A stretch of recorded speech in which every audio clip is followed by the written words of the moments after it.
السلام علیکم ورحمۃ اللہ وبرکاتہ۔ اعوذ باللہ من الشیطان الرجیم، بسم اللہ الرحمن الرحیم۔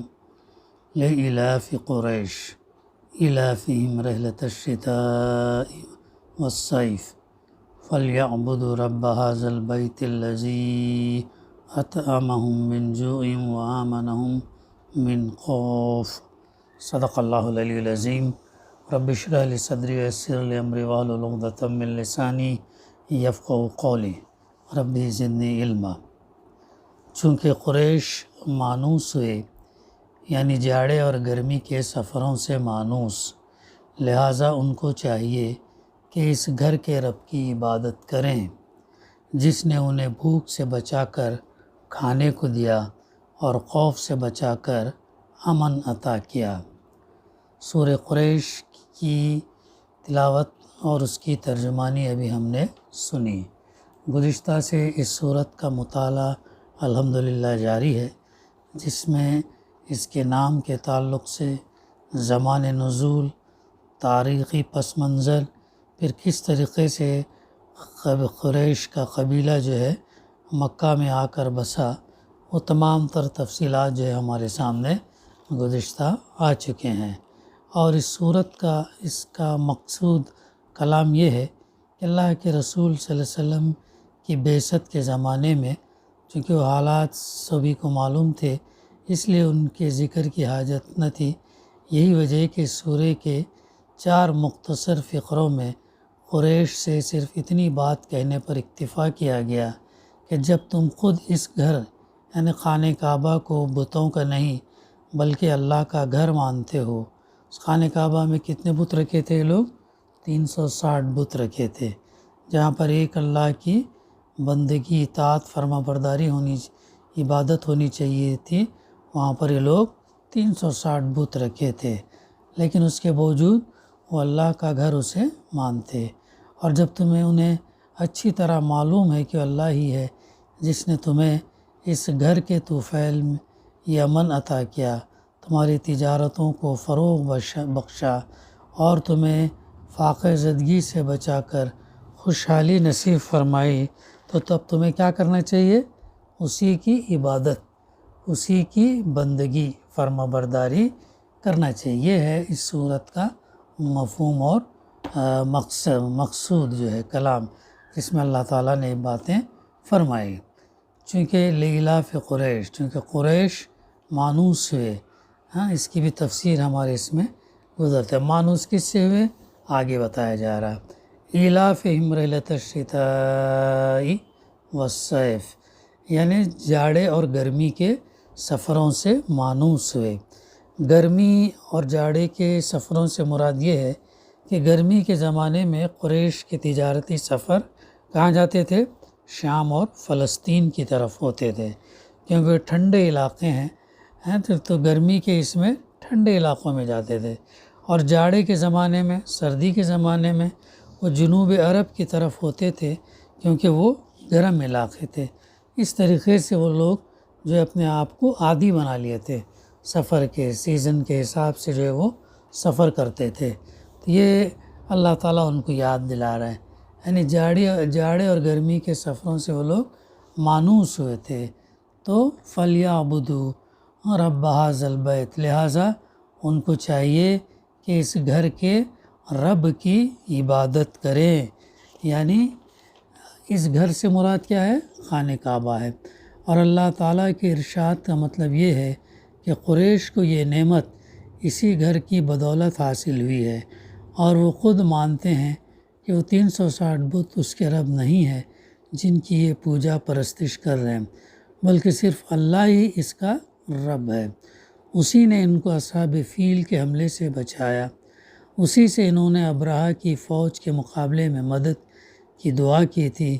اس کے گھر پناہ میں آنے سے پہلے جب وہ عرب میں منتشر تھے تو ان کی کوئی حیثیت نہ تھی، عرب کے عام قبائل کی طرح وہ بھی ایک نسل کے بکھرے ہوئے گروہ تھے، مگر جب وہ مکہ میں اس گھر کے گرد جمع ہوئے اور اس کی خدمت انجام دینے لگے تو سارے عرب میں محترم ہو گئے، اور ہر طرف ان کے تجارتی قافلے بغیر کسی ڈر کے خوف کے آنے جانے لگے۔ بس انہیں جو کچھ بھی نصیب ہوا اس گھر کے رب یعنی اللہ سے، اس گھر کا رب کون ہے؟ خانہ کعبہ کے گھر کا رب اللہ سبحانہ تعالیٰ ہے، اس سے نصیب ہوا ہے، اس لیے اسی کی ان کو عبادت کرنی چاہیے، یہ بتایا گیا۔ جس نے انہیں بھوک سے بچا کر کھانے کو دیا، یعنی یہ اشارہ ہے اس طرف کہ مکے میں آنے سے پہلے جب قریش عرب میں منتشر تھے تو بھوکوں مر رہے تھے، یہاں آنے کے بعد ان کے لیے رزق کے دروازے کھلتے چلے گئے، اور ان کے حق میں حضرت ابراہیم علیہ السلام کی وہ دعا حرف بحرف پوری ہوئی کہ اے پروردگار، میں نے اپنی اولاد کے ایک حصے کو تیرے محترم گھر کے پاس ایک بے آب و گیا وادی میں بسایا ہے تاکہ یہ نماز قائم کریں، پس تو لوگوں کے دلوں کو ان کا مشتاق بنا اور انہیں کھانے کو پھل دے۔ یہ وہ دعا ابراہیم علیہ السلام نے کیا تھا۔ کب کیا تھا؟ تقریباً 2-2.5 سال پہلے جو ہے آپ نے یہ دعا کی تھی، اور وہ دعا کا اثر جو ہے آج بھی ہم دیکھ سکتے ہیں۔ تو یہ سورہ ابراہیم میں اس کا تذکرہ ہمیں ملتا ہے۔ اور حضرت ابراہیم علیہ السلام نے بیت اللہ کی تعمیر و تطہیر کے بعد اللہ کی طرف ہمتاً متوجہ ہو کر دعا کی، رب اجعل ھذا بلدا آمنا وارزق اہلہ من الثمرات، آیت نمبر 162۔ اے میرے رب، اس شہر کو یعنی مکہ کو امن کا شہر بنا اور اس کے باشندوں کو ہر طرح کے پھلوں کی روزی دے۔ یہ ان کی دعا تھی۔ اناج، چاول، گیہوں یہ نہیں مانگے، یہاں پر کیا چیز مانگ رہے؟ پھلوں کی روزی دے۔ یعنی پھل کتنی اہمیت ہے ہماری زندگی کے اندر۔ پھل، اب رمضان کا مہینہ آنے والا ہے، رمضان کے مہینے کے اندر پھل ہی جو ہے انسان اس سے زیادہ استعمال کرتا ہے، اور پھلوں کے ذریعے ہی طاقت، قوت، انرجی اور روزے جو ہے وہ پورے کرتا ہے۔ پھلوں کی روزی دے کر کے انہوں نے خصوصی طور پر دعا کی، تو اللہ نے اپنے خلیل کی اس دعا کو قبول فرما لیا اور اس گھر کو پھر امن والا گھر بنا دیا۔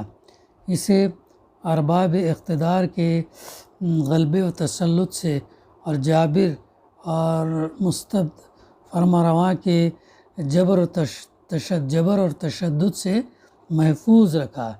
جو شخص اس گھر کی پناہ لیتا امن پاتا، حالانکہ اس سرزمین کے گرد و پیش ہر جگہ خوف اور خطر کا ماحول تھا۔ اس گھر کی ایک خصوصیت اس وقت باقی رہی جب لوگ راہ راست سے منحرف ہو گئے، اپنے رب کے ساتھ شرک کرنے اور اللہ کے ساتھ بتوں کی پرستش کرنے لگے، کیونکہ اللہ تعالیٰ اس گھر سے کوئی بڑا کام لینا چاہتا تھا۔ اصحاب الفیل اس گھر کو ڈھانے کے لیے آئے، مگر ان کا جو حشر ہوا اس کی تفصیل سورہ فیل میں گزر چکی۔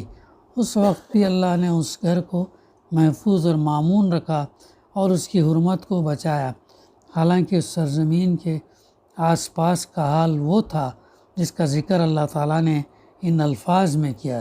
سورہ عنکبوت کے اندر آیت نمبر 67، اولم یروا انا جعلنا حرما آمنا یتخطف الناس من حولهم، کیا انہوں نے نہیں دیکھا کہ ہم نے ایک ایسا حرم بنایا جو امن کی جگہ ہے، جبکہ لوگوں کو اس کے گرد و پیش اچک لیا جاتا ہے۔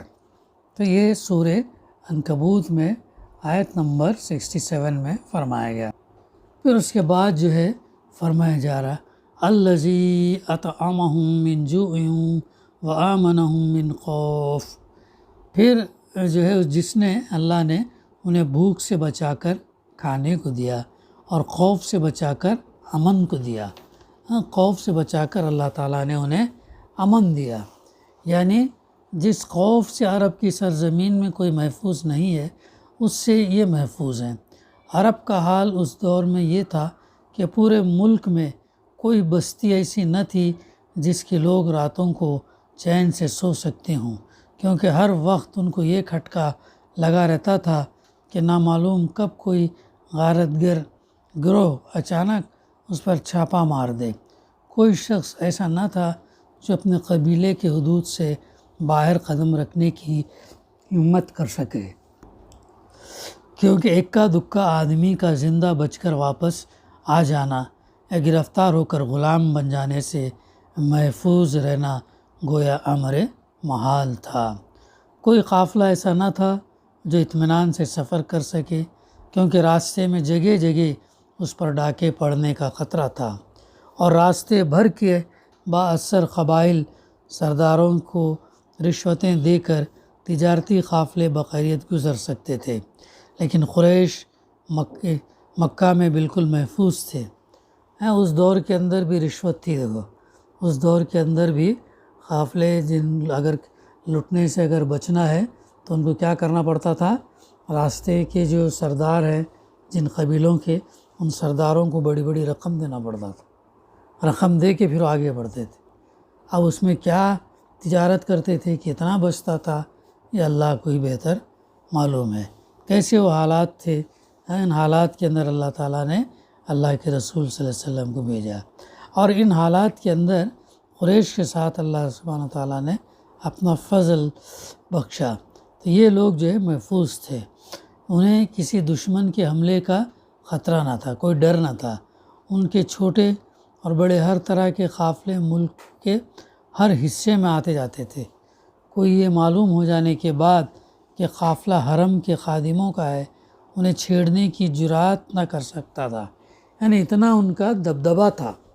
اگر کسی کے گھیرے میں آ جاتے تو یہ کیا کہتے تھے، ہم حرم کے رہنے والے ہیں، چونکہ جس کے گھیرے میں وہ بھی تو چاہے حالانکہ جاہلیت کے اندر بھی حج ہوا کرتا تھا، برہنہ طواف کرتے تھے، لیکن چونکہ یہ لوگ حرم کے تھے تو یہ پھر اس کی جو ہے ان کو ریسپیکٹ کرتے تھے، احترام کرتے تھے، اور ان کو خدشہ رہتا تھا کہ جب ہم بھی ان کے مقام پر جب جائیں گے تو ہمارے سے کیسا برتاؤ کریں گے، وہ ڈر رہتا تھا۔ تو اسی لیے وہ لوگ کیا ہے، ان کے ساتھ بہت اچھا سلوک کرتے، ان کو معاف کر دیتے، ان کے قافلوں کو نہیں لوٹتے، ان کے اوپر زیادتی نہیں کرتے تھے۔ تو یہ کہہ کر یہ لوگ بچ کر جو ہے نکل جاتے تھے۔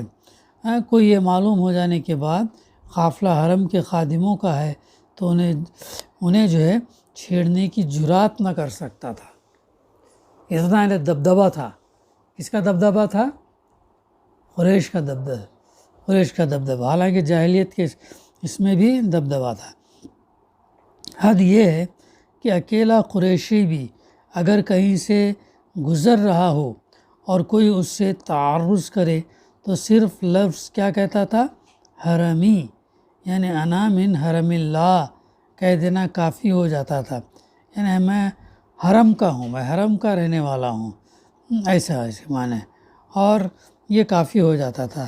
یہ سنتے ہی اٹھے ہوئے ہاتھ جو ہے رک جاتے تھے، یعنی اس طریقے کا خوف جو ہے ان کے اندر بھی تھا کہ جب معلوم ہو جاتا ہے کہ یہ لوگ وہاں کے ہیں تو پھر کوئی حملہ، کوئی لوٹنا وغیرہ یا کوئی فساد وغیرہ پھر یہ لوگ نہیں کرتے تھے۔ تو اسی کے ساتھ سورہ قریش کی تفسیر کا سلسلہ الحمدللہ ختم ہوا چاہتا ہے۔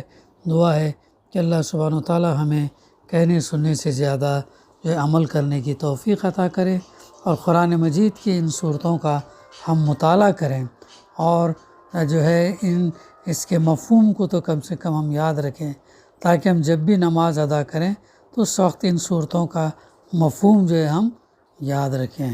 ربنا تقبل منا انک انت السمیع العلیم وتب علینا انک انت التواب الرحیم۔ صلی اللہ تعالیٰ علی خیر خلقہ صحابہ اجمعین والحمد للہ رب العالمین۔